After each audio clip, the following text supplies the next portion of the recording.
Vamos a trabajar sobre las expectativas de aprendizaje de tipo afectivo, nuestra tutora Sonia Calderón. Los aspectos que vamos a trabajar son las expectativas de aprendizaje de la unidad didáctica. Tendremos en cuenta los procesos matemáticos, las capacidades matemáticas fundamentales, los objetivos de aprendizaje, las tareas prototípicas, los conocimientos previos, las capacidades y por último las expectativas de tipo afectivo.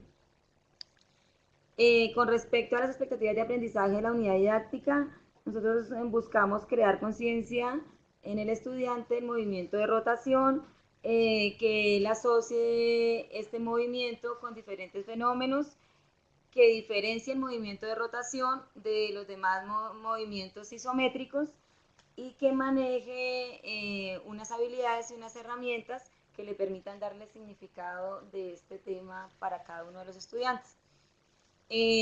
Con respecto a esto, trabajamos los tres procesos matemáticos, que es la formulación, donde el estudiante identifique la presencia del movimiento de rotación, vea la necesidad de utilizarlo en la solución de cualquier contexto y lo traduzca en términos matemáticos, de la misma manera que lo convierta en un modelo para dar soluciones a diferentes situaciones. En este proceso matemático, miramos que el estudiante hará mayor énfasis y creemos que a través de este proceso él le dará como significado al tema.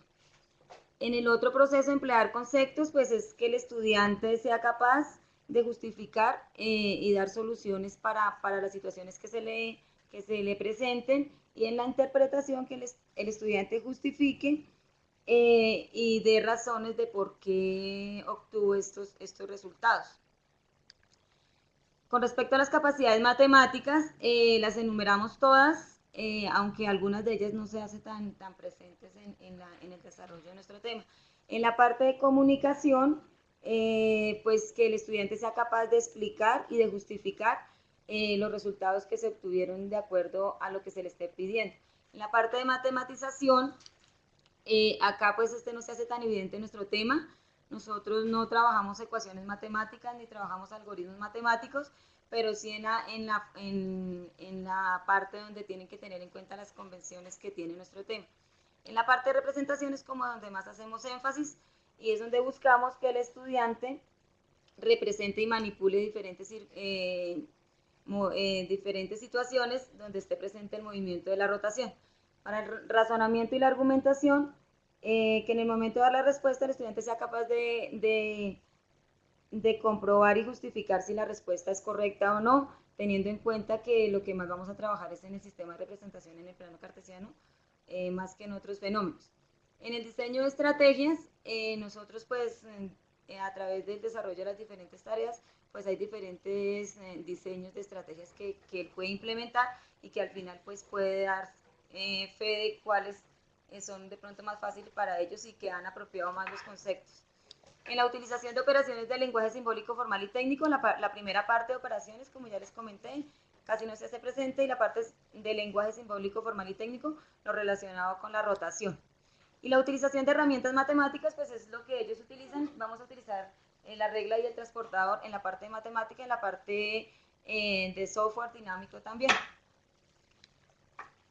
Para nuestros objetivos de aprendizaje, esos objetivos de aprendizaje los diseñamos de acuerdo a los estándares que nosotros ya les habíamos mencionado, que están en el pensamiento espacial y en el sistema geométrico.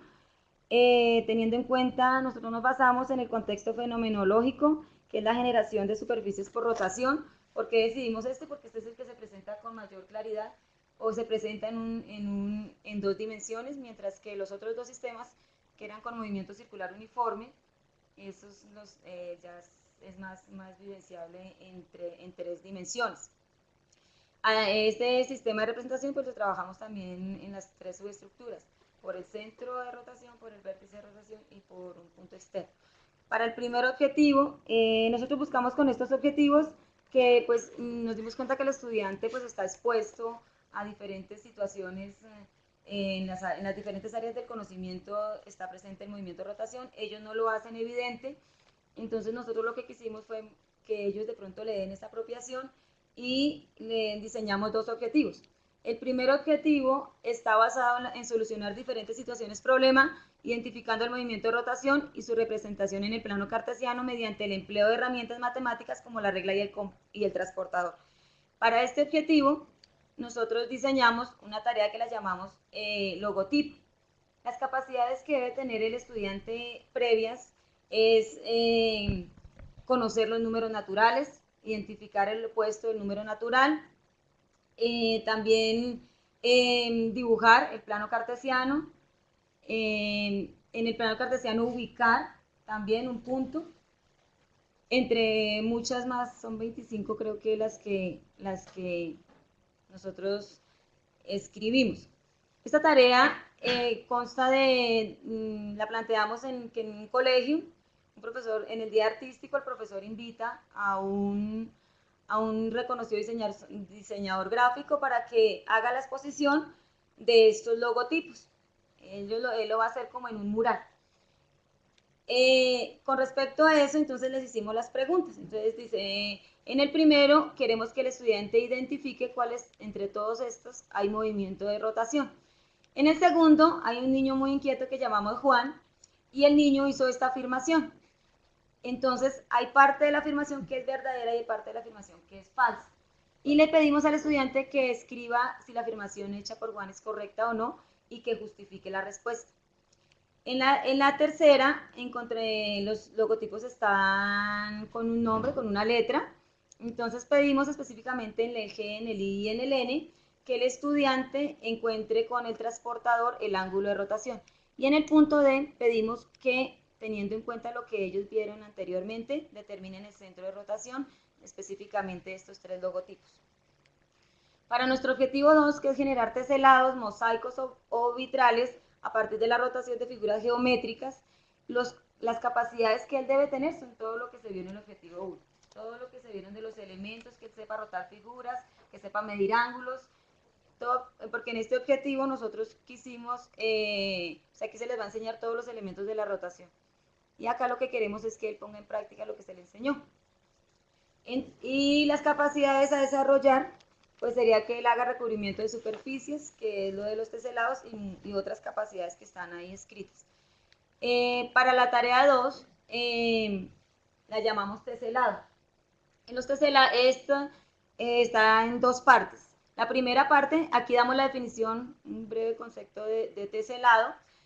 Tenemos la primera parte que damos esta figura, y le pedimos al estudiante que determine los centros de rotación que hay dentro de esta figura y en la segunda parte que mida el ángulo de rotación que hay ahí. Igual, dependiendo, sin importar el centro, el ángulo de rotación va a ser entonces el que ellos identifican. En la segunda parte les pedimos que ya observaron esto, entonces que diseñe un teselado para cubrir una hoja de tamaño carta y les damos dos condiciones, les decimos que diseñe un logotipo y que cree un recubrimiento por las mayores rotaciones. Aquí está la lista de capacidades que ya les mencioné. Nosotros diseñamos 4 expectativas de aprendizaje que están ahí de acuerdo a lo que nos mostraban los apuntes. Y en esta tabla les comento la relación. La primera expectativa de aprendizaje, entonces tenemos en cuenta el enfoque 1, que es centrado en expectativas sobre sí mismo. Están relacionadas las expectativas generales y las capacidades matemáticas fundamentales. Gracias.